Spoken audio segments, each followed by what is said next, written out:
እዚህ ጋር ደግሞ ሰማኸኝ በለው ተነሳብኝ ያዥኝ ይላል። ወተት ሲልኩባት እንድትጣላ ከጓደኛዋ ጋር ወተት ሲልኩባት ስትይዘው ወደ ሲኦል ስትሸኘው መጨረሻ ላይ እስኪ ወደ መጣህበት ተመለስ ብላ መዝሙር 11ን መዝሙር 34ን መዝሙር 68ን 58ን ጸልያ ስትል ሴትዮዋ ታመመች። አዲስ አድርገኸኝ ዛሬ ማሮጌ ነኝ ካልና ተግባሬ አንስማማኝ። እዚህ ጋር ደግሞ ሰማኸኝ በለው ተነሳብኝ ያዥኝ ይላል። እስቲ እዩት እንዴት ፊቱ እንዴት እንደሚያደርገው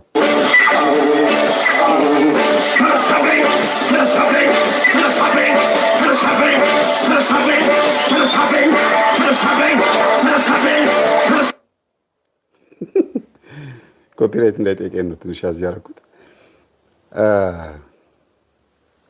ተነሳብኝ።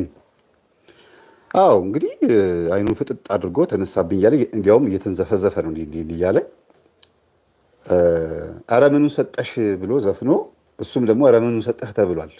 ወንድማችን ሰማኸኝ በለው ድሮ አንቱ እየዋ ብሎ የዘፈነውን ታውቁታላችሁ ብዙዎቻችሁ። ሕፃን ሆነን የምናየው ነው ከይሁኔ በላይ ጋር አንቱ እየዋ እነሱ እኮ ልጆች ናቸው ይጫወቱ በጊዜያቸው ብሏል። ከዛ ጊዜ ጀምሮ እስካሁን ድረስ ዘፈን እየዘፈነን ያለው እና አሁንም ተነሳብኝ እያለ ነው። እና ዘፈን ህይወት ውስጥ አንድ 3 ነጥቦችን ላንሳላችሁ። እንግዲህ ቅድሟም ዘፋኝ ነች አይደለም? አይነ ጥላው ሲዘምን ሲሰለጥን በይፋ በአደባባይ ወጥቶ ይውኝ ይላል። እዚህ ጋር ደግሞ ባህላዊ በሚመስል መልኩ ደግሞ ዘፈኑ 3 ነገሮች አሉ። አንደኛ ዘፈኑ ራሱ ግጥሙ አለ። ዘፈኑ ዜማው ግጥሙ አለ ራሱ ይቻለ ሲወርድ ሲወራረድ የመጣው። ሁለተኛ ዘፋኙ ነው። ሶስተኛ ደግሞ አዳማጩ ነው። እንግዲህ ዘፈን ዘፋኙና ኦዲየንስ ወይም አዳማጭ እነዚህ 3ቱ ይተሳሰራሉ። ልክ መዝሙር ዘማሪውና አዳማጩ በእግዚአብሔር መንፈስ በመላእክት እንደሚተሳሰሩ ሁሉ ዘፈን ዘፋኙና ህዝቡ ይተሳሰራሉ፣ በመንፈስ አንድ ይሆናሉ እና እየጮሁ ነው ደስ ብሏቸው። ብዙ ህዝብ አለ። በኋላ ሲያልቅ ሲል ዋይድ ሆኖ ታዩታላችሁ። በጣም ብዙ ህዝብ አለ ተነሳብኝ እያለና የአማርኛ እስክስታ ነው አሁን በዚህ ላይ የምትሉት በሚለው ነገር ላይ እስቲ እዩት፣ ስሙት።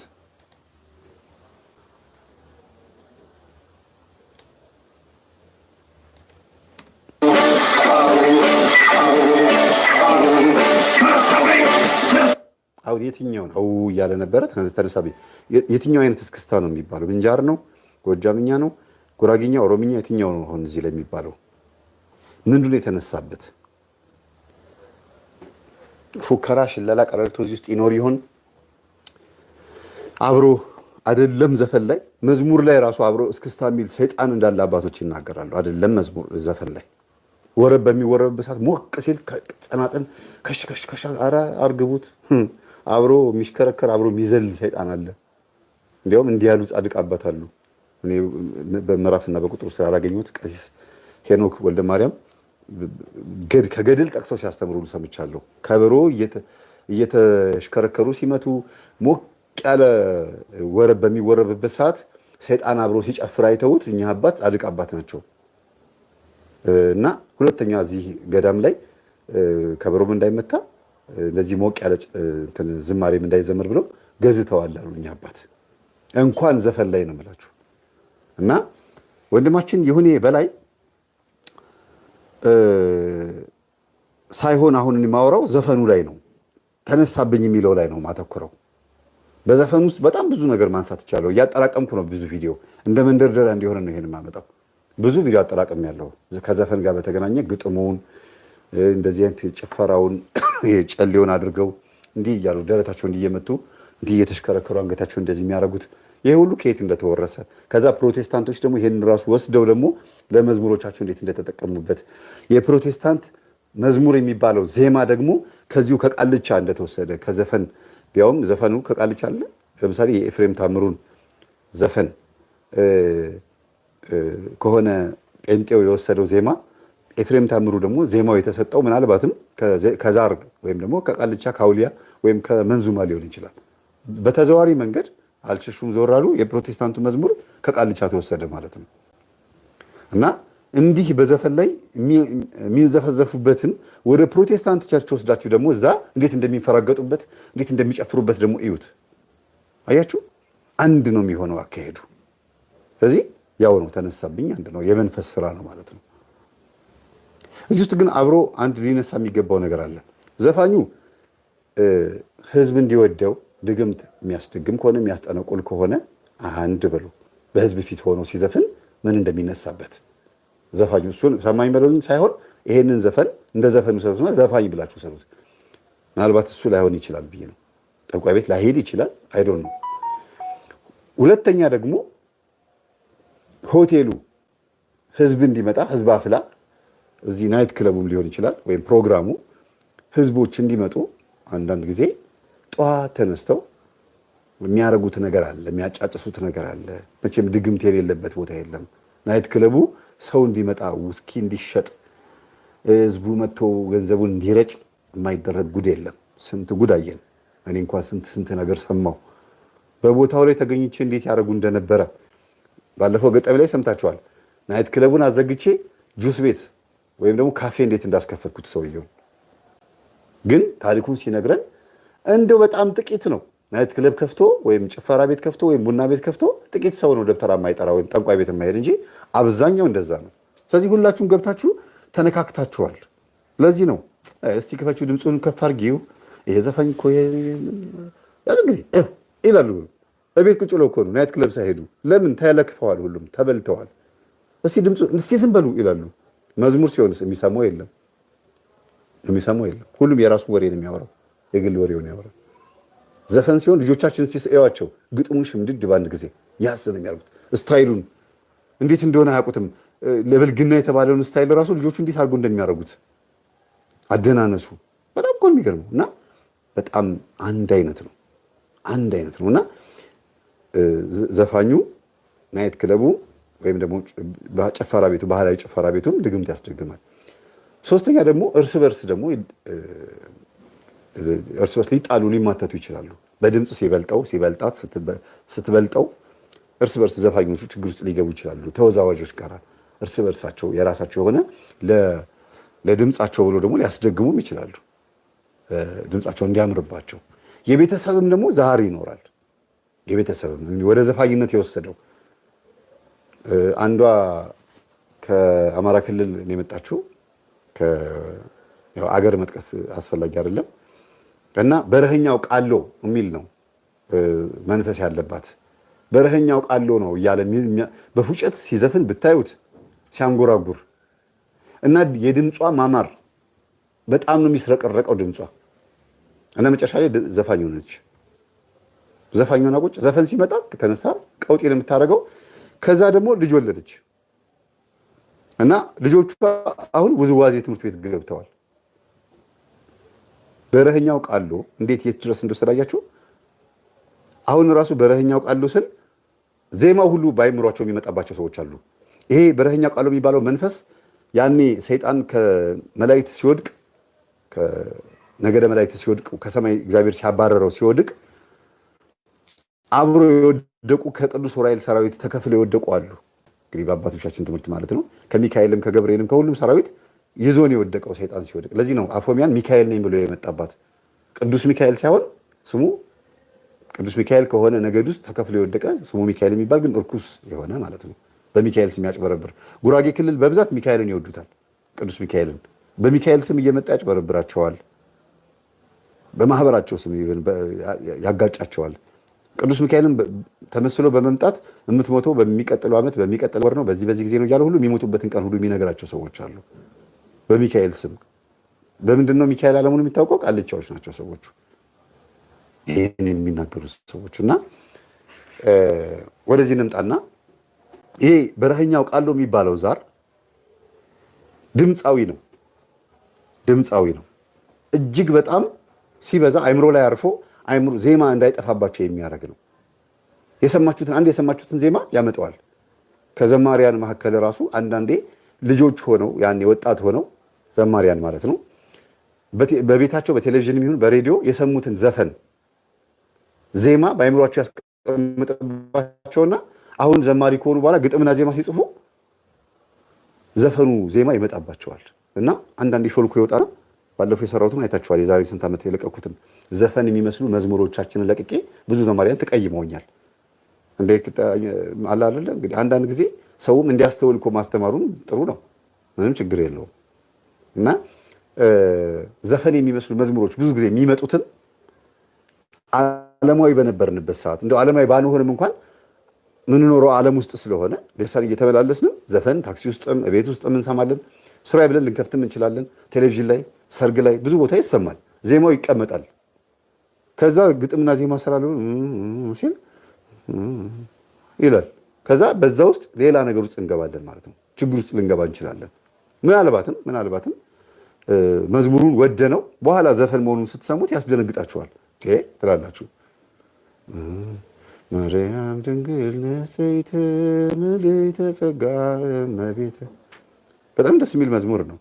ራሱ ግን አረጋኸኝ ይሄ መዝሙር ዘምሮታል በመድረክ ላይ አረጋኸኝ ወራሽ ማለት ነው። ለምንድን ነው ራሱ የዘመረው? ዜማው የራሱ ስለነበር ነው። እንዴት ከርመሻል ያለሜ የሚለውን ዘፈን አልዘፍነውም መቼም እኔ። ይሄንን ዜማ ስታዩት አንድ አይነት ነውና ማን ነው ይሄንን አሁን እንደዚህ ያደረገው ስትሉት አንዳንድ ጊዜ ሹልክ ብሎ ዜማው ተመሳሳይ እንዴት ራሱ ዜማው ቁጭ ይላል። ደግሞ አረጋኸኝ ራሱ ደግሞ መዝሙሩን ዘምሮታል፣ ዘፈኑንም ዘፍኖታል እና ትደነግጣላችሁ። እሰይ ነጋ ላመሰግን ነው ንግሥት ልበይ የአብርሃም አይደል? እንዲህ ያን ነገሮች ይገጣጠማሉ። ለምንድን ነው ይሄ ዜማ ወዶ ሆን ብሎ ላይሆን ይችላል። ግጥምና ዜማውን የጻፈው ሰው ያደረገው ግን ይመጣል ውስጥ እዚህ ውስጥ ያስቀምጠዋል ዜማውን። ዘፈን ሁልጊዜ በሰይጣን ይቀመጣል። ዜማ እንትን ቅዱስ ነገር ደግሞ በመላእክት ይቀመጣል እና ይገለብጠዋል። የደማስቆ ምርኮኛ ነኝ በጣም ወዶ መዝሙር ነበረ። ከዛ እኔ ራሴ እንግዲህ ዓለም ውስጥ አይደል ያለው ሁላችንም ምንድን ነው ይሄ ነገር ስንፈትሸው ለፈተና የዳረግ የሚለው የተፈራ ነጋሽ አሁን ዛሬ ፓስተር ሆኗል። ተፈራ ነጋሽ የመርካቶ አራዳ ነበር። የዛሬ 20 ምናምን ዓመት ወደ ጴንጤነት ገብቶ ፓስተር ሆኗል። ለምንድን ነው ይሄ ዜማ መዝሙር የተሰራበት? ዘማሪውን የተሸወደው ሆን ብሎ ነው? ቤተክርስቲያን ለማሰደብ ነው? አይደለም። ግን ይመጣል ዜማ ይመጣል። እኔ ራሴ አንዳንድ በጣም እደነግጣለሁ። መንፈስ ሲልኩባት እንድትጣላ ከጓደኛዋ ጋር መተት ሲልኩባት ስትይዘው ወደ ሲኦል ስትሸኘው መጨረሻ ላይ እስኪ ወደ መጣህበት ተመለስ ብላ መዝሙር 11ን መዝሙር 34ን መዝሙር 68ና 58ን ጸልያ ስትል ሴትዮዋ ታመመች። ወደ መጣህበት ተመለስ ነው ያለችው። እግዚአብሔር ነው የሚበቀለው አይደለም። ጠላቶች እኔ እንደሆንኩኝ እኔ ላይ እንደተፈረደብኝ ይፈረድባቸው ነው የሚለው። በእኔ ላይ እንደሆነ በእነሱ ላይ ይሁንባቸው ነው የሚለው ቃሉ። ከዛ ሌላ ገጠመኝ እየነገርኳችሁ ያለሁት እንግዲህ ያስቡት። ተጨማሪ ገጠመኝና እህቶቿ እነዛ አብሯት የነበሩት የሰፈር ሰዎች ይጠሏት የነበሩት ነጠላ ለብሳ ቤተክርስቲያን ስትሄድ ረጅም ቀሚስ ለብሳ ደግሞ ቤተክርስቲያን አጠገባቸው ነው ሲሄዱ ሲመጡ አብረው ሲቆርቡ ምናምን ሲመጡ እጮኝነት ጊዜያቸው ንስሐ አባት መጥቶ ከዛ በቃ ይቺ ጸበኛ የተባለችው ሴትዮ መጣችና ያከራየችው ሴትዮ ማለት ነው ጎረቤቷ ጋር መጣ። እንደው እቺ ልጅ ምን አርጋሽ ያስወጣሻት ከዚህ ቤት? እንደው መሬት የሆነች አንድ ቀን ቀና ብላ ተናግራኝ የማታውቅ መጾም መጸለይ መስገድ ብቻ ሌላ ምንም የማታውቅ ልጅ ብላ ስትላት ጊዜ አሁን ፍቅረኛ ስትይዝ እንግዲህ ቀይሯት ይሆናል እንጂ እኛ ጋር እያለችማ ምን እንደነበረች አታውቅም። ኧረ እንዲህ አይነት ነገር የለባትም ነበር። ያደረጋችኋትን በሙሉ ሰምተናል። ታሪኳን ሁሉ ሰምቻለሁ። በምን ሰማሽ? እንደዚህ ይዘውት ነበር፣ እንደዚህ ሸፍነውት ማለት ነው። የመምህር ግርማ መቁጠሪያ ይሄ ጉድሽን አወጣው። አንቺ በቤት ውስጥ አለቃ ሆነሽ ልጅቷን ምን ታሰቃያት እንደነበረ ምን ታረጊያት እንደነበረ እያሉ ሴትዮዋ መቁጠሪያቸውን እያሳዩ በዚህ ነበር አንቺ እንዲህ ማለት እያሉ ሴትዮዋ ምን ትሆኚ ይላሉ። በዚህ ነበር ሽልጥ አድርጎ እንደው አናትሽ ያለውን አጋንንት ማባረር። አሁን አንቺ ነሽ የተጣላሽኝ ወይስ አጋንንትሽ ነው አሏት። ልትታረቂኝ ባልሆነ አሏቸው። በመልካም እንደመጡ ገባቸው። እናቶች ይግባባሉ አይደለ? አዎ እኔ እኮ ያኔ እንደዛ ስትጠይኝ እንኳ አንቺ መስለሽኝ ለካ ጋንጩርሽ ነው ጋንጩራ ትላታለች። ሴትዮ ስነ ስርዓት አድርጊ ሰው ጊዜ በዚህ ማለት ነበር። መቁጠሪያውን ለካ ይዛ የወጣችው እዛ መንፈሱ ሲጮህ ሴትዮዋ ኃይለኛ ስለሆነች ድንገት ከተናገረችኝ በዚህ እላታለሁ ብሎ ነው። ሲገቡ ሲወጡ በዚህ ከዛ መጨረሻ ላይ የሆነው እሷ ልትታረቂኝ የመጣሽ ነው እንጂ ለተንኮል እንዳልመጣሽ ነው የምረዳው። እሺ ስለዚህ አሁን ምን ልታዘዝ አሉ ሴትዮዋ። አንቺ እንደው በእውነት በጣም በጣም መልካም ሰው ናት። እንደው በእውነት ይቅር ብላሻለች እኮ ልጅቷ። ያርጋችኋት ነገር በሙሉና የልጅቷ ባህሪ አይገናኝም። እና ደግሞ ሰሞኑንም ደግሞ የላክሽባት አጋንንት አለ። አትይም ሴት ጠንቋይ ቤት መሄድ አታርፊም እዛ ሰውዬ ጋር መሄድ አለቻት። እሱንም ተናገረ እንዴ አሉ ሴትዮዋ። ደነገጡ። በቃ አዎ እገሌ ጋር ሄደሽ አልነበር? ከዚህ ሰፈር ነቅል አስወጣት፣ ከሰውየውም ለያት ብለሽ አልተናገርሽም ብያለሁ። እንደው ገበና እንደብቂል ምናምን ብላሉ ሴትዮዋ። በቃ ማለቃቀስ ጀመሩ። አንቺ አይደለሽ ገበና የምትሸፍኝ? ድሮንም አብረን አይደል የኖር ነው እንተዋውቃለን። አዎ ሸፍኝልኝ። ምን እኔ የሸፈንኩት? እዛ ያው የጮኸ እየለፈለፈ አይደል ቤት ውስጥ እኮ ያሽቀስ ልጆቼ እንዳይሰሙ እኔ ከልጆቼ ጋር የሚያጣላዋት ሁሉ ነገር የፈጠርኩት በሰፈር ውስጥም ስሟን ያጠፋሁት ራሴ ነኝ። በይ እንግዲያውስ እንደዛ ከሆነ ነይና ይቅርታ አድርጊልኝ በያት። ሴትዮዋ ጉትት አድርገው ይዘው ግብት መቁጠሪያቸው እንግዲህ የእግዚአብሔር ኃይል አያችሁ። መቁጠሪያ ላይ በአብ በወልድ በመንፈስ ቅዱስ ስም አለቀ። ያዝ እንግዲህ ጅልጥ ስታደርጉት ብቻ አይደለም የምትሉት ወይኔ ተቃጠልኩ ነው የሚለው። ስጋ ብቻ ለሚያቃጥለው ይሄ ደግሞ የተጣልኩኝ እንዳልሆኝ ስጋዬን ደግሞ ጎስመዋለሁ አይደል ያል ቅዱስ ጳውሎስ። ስጋችሁን ስትጎስሙ በዛውም አጅሮ ነው የምትጎስሙት። ትሩ ነው በገና እሺ። እና ወደ ቤት ይዛቸው ገባችና ሴትዮዋ ቤት ይዘው ቁጭ ሳሎን ሴትዮዋ ልጅቷ ከስራ ስትመጣ የስራ ቀን ነው። ከስራ ስትመጣ ማማ ደህና ዋሉ ብላ ስትገባ እግዚአብሔር ይመስገን የኔ መልአክ የኔ ቅዱስ ነይ እስቲ እፈልግሻለሁ አሏት። ማማ መጣ አንድ ጊዜ እንደዚህ ግን ባይሉኝ ደስ ይለኛል፣ እንደዚህ ካሉኝ እኔ ቤቷ አልገባም አለቻቸው። እሺ የኔ ኃጢአተኛ ልበልሽ ይችላል ጊዜ እንደሱም አይባልም፣ ስሜን ጠርተውኝ እንደዛ ይሻላል። ምን አድርጌልዎት ነው? ነይ ግቢ አልኩሽ እኮ ሲሏት ግብት ስትል ሴትዮዋ ቁጭ ብላለች።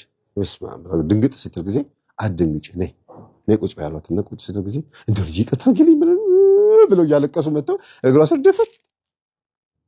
መዝሙር 90 ይሄ ነው። አንበሳውን እባቡን ጊንጡን ትረግጣለህ አይደል የሚለው ከእግሯ ስር ወደቁ። ጸሎት ይሄ ነው። ጸሎት ይሄ ነው። እግዚአብሔር ያንበረክክላቸዋል ጠላታችሁን። ካልጸልያችሁ ግን ምን ይሆናል? ባለዛር ባለቃልቻዎች እናንተ ላይ ድግምት በተት ያደርጉባችሁና ስማችሁን በመጥፎ ያጠፉና እናንተ ናችሁ ሄዳችሁ እነሱ ጉልበት ስር የምትንበረከኩት። በምን ባላጠፋችሁ ይቅርታ አድርጉልኝ። ናርሲሲስቶች እንደዚህ ነው የሚያደርጓችሁ። ባላጠፋችሁ ጥፋት እነሱ ጉልበት ስር ነው የምትገኙት።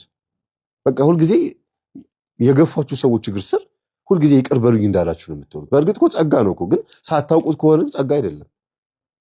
እንደተበደላችሁ እያወቃችሁ ይቅር በላት ብላችሁ ሄዳችሁ ይቅር በሉኝ ብትሉ ዋጋ ይሆንላችኋል። ያለ እግዚአብሔር ከሆነ ግን ባርነት ነው። ለዚህ ነው ቅዱስ ጴጥሮስ ምን አለ? ለምድራዊ ለስጋ ፈቃድ ስትጎሰሙ ከምትኖሩ ስለ እግዚአብሔር ቃል ስለ ክርስቶስ ብትጎሰሙ ዋጋ አላችሁ ያለው ለዚህ ነው። እና ጉልበቷ ስር መጥተው ይቅር በይኝ አሏት። እሷም ይቅርታ አለችላቸው። እንዴት እንደዚህ ሊፈጠር ቻለ? እኔ ነኝ እቺን መቁጠሪያ ሄጄ እያልኩኝ እያስፈራራሁኝ አምጥቼ አስቦክቼ አምጥቼ ቆጭ አደረኩልሽ ብሎ ሴትዮዋ ቀልደኛ ናቸው። አስታረቋት። ሰርጓ ላይ የእውነት ልምላችሁ ሰርጓ ላይ አበባ ሆነው የዋሉት እነዚህ ሲገፏት የነበሩ ሰዎች ናቸው። ምክንያቱም ለ6 ወር ያክል ነጠላ ለብሳ ቤተክርስቲያን ስትሄድ ስትመጣ ረጅም ቀሚስ ለብሳ ስትመላለስ አንገቷን ደፍታ ከአንድ ሰው ጋር ሳትተያይ እንደዚህ ስትሆን ከፍቅረኛዋ ጋር አብራ ስትመላለስ ሲያዩት አፈሩ። ሁሉም አፈሩ። በቃ እግዚአብሔር እንደዚህ በተሰደባችሁበት መንደር እንድትከበሩ ያደርጋል። ናርሲሲስት የሚባሉ ሰዎችን ማሳፈር የምትችሉት በምንድን ነው? ከናርሲሲስቶች በመራቅ አንድ። ሁለተኛ ነገር ደግሞ ዝም በማለት እነዚህ ሰዎችን ጸጥ በማለት። ሌላው ግን እንዲገባቸው መጸለይ ለነሱ ዋናው። አሁን ይሄ ዓለማዊውን ነው መፍትሄ የነገርኳቸው። ዓለማዊ መፍትሄ ምን ይላሉ?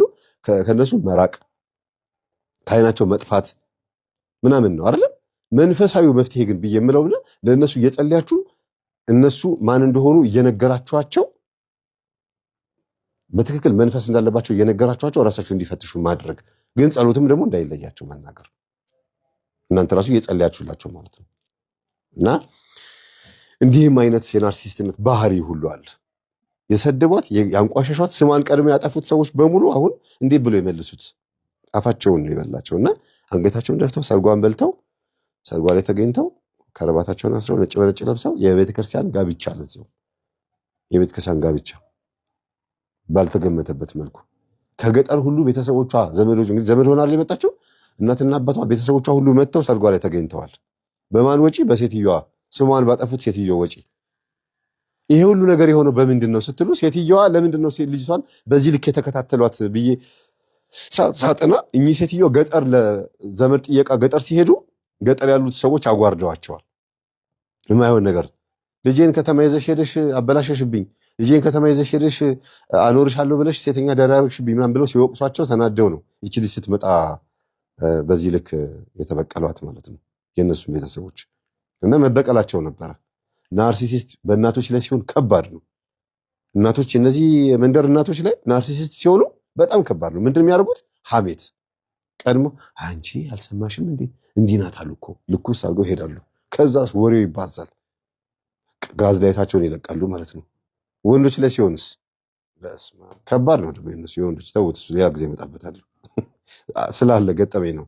የወንድ ናርሲሲስቶች ላይ እናቶች ላይ የሰፈር ሐሜተኛ በተለይ እድሜያቸው ከ33 ከ34 ዓመት ጀምሮ እስከ 40 ምናምን ዓመት ያሉ ሴቶች የቤት እመቤቶች ባለትዳሮች በቡና መጠጣትን በምናምን ሶሻል ላይፍ ምናምን የሚገናኙ ሴቶች ቁጭ ብለው ሐሜት ላይ ከሆኑ ብክል ነው የሚያደርጉት። ትዳራቸውንም መንደሩንም ነው የሚበክሉት። ለእርቅም የማይመቹ ለምንም ነገር የማይመቹ ነው የሚሆኑት። እድሜያቸው በጣም ከባድ እድሜ ነው። የሐሜት ሰዓት ነው። ብዙ እሳት እድሜውንም አልፈውት ቁጭ ብለው የሚያወሩበት ሰዓት ስለሆነ ለእርቅም አልታረቅም፣ አልፈልግም፣ እንዲህ ብላኝ በፍጹም አይሆንም ምናምን የሚባባሉበት ሰዓት ነው። አደገኛ ነው፣ ከባድ ነው። ከዛስ እኔ መበቀላታለሁ ብሎ ጠንቋይ ቤት የሚሮጡበት ሰዓት ነው። ባልሰራላት የሚሉበት ሰዓት ነው። እሷን እኔ በቂዋ ነኝ ምናምን ይላሉ። በቃ ሊያዋርዱ ሲሞክሩ ማለት ነው።